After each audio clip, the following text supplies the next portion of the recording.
Drunk Driving Awareness Month, sobriety checkpoints are being set up all over the country, but not here in Oregon. They are illegal here. During our KOIN 6 News investigation, we found out one man is standing in the way of that. Chris Woodard asked him some tough questions. Chris? Well, Kelly, this all started several weeks ago when we were digging into some of the research, looking to find out, would allowing sobriety checkpoints here help save lives? Well, we quickly found out here there's an underlying battle between two powerful men.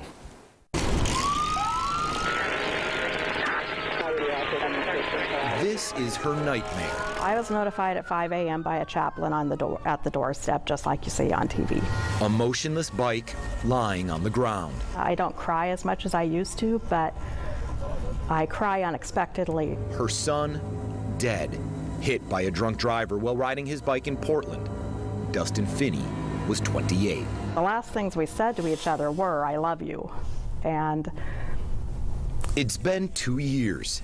I am angry. Christy Finney Dunn is now turning heartbreak into hard work. With Dustin always close to her heart, this mother has made it her mission to stop drunk driving. It was a surprise to me, yes. But she ran into a roadblock when she found out sobriety checkpoints like this one in Albuquerque aren't allowed in Oregon.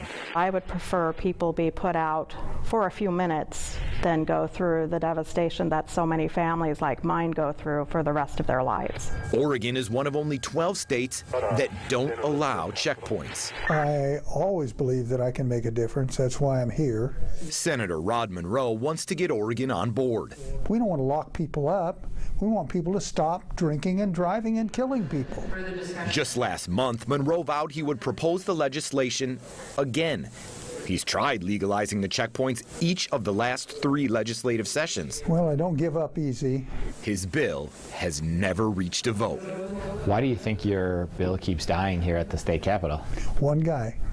That one man, he says, Senator Floyd Przonski. Under our system, if you're a powerful committee chair, you have tremendous power. There's got to be that balance. Przonski, a fellow Democrat, is the Judiciary Committee chair. We went to him for answers. Why prevent this from getting to a vote? Well, the reality, what we're looking at is how do we actually interface and keep people from driving under the influence of intoxicants. We have what's known as enhanced enforcement patrols. Some people call them saturation patrols. They seem to be much better at dealing with the issues that we have. Przonski argues the tools law enforcement has now are more successful than stopping thousands of innocent people. And because allowing checkpoints would require a change to the state constitution, he has the support of the ACLU. If the voters approved the change that's being proposed, that would be the first time since statehood that our Constitution has been amended to erode these fundamental rights against government intrusion. Some people ask if there's even a chance that this could save lives. Why not let the voters decide?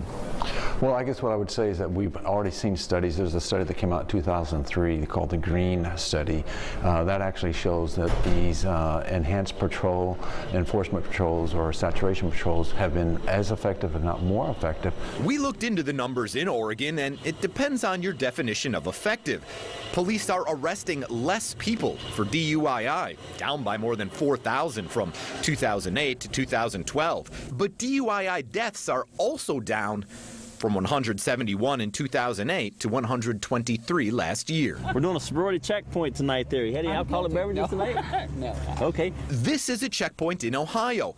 And we wanted to know, can 38 other states, including them, all really be wrong? Any alcohol tonight? Have you drank any alcohol tonight? Okay. In Ohio, where this checkpoint was set up earlier this year, they had less alcohol-related deaths per person in 2012 than here in Oregon, but barely.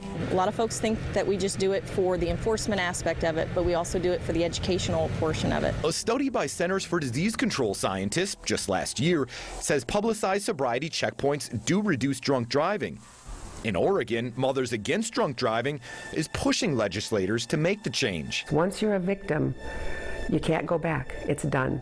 and it'll rip your heart out. Their research says highly visible sobriety checkpoints would decrease alcohol-related fatalities by 8%. And hopefully save other mothers and fathers and siblings from going through the pain, the indescribable pain that I go through sometimes. It is a battle being fought here among lawmakers, but a battle whose results will no doubt reach far beyond these walls. Now, while we did focus on Oregon in that story, you may have noticed on the map we showed the checkpoints are also illegal in Washington. Everyone involved here says they're committed to trying to fight drunk driving. They just argue about the best way to do that. Now, in order for any change to the law here, lawmakers would have to allow a vote of the people who would have to approve that change to the search and seizure portion of the state constitution. Kelly?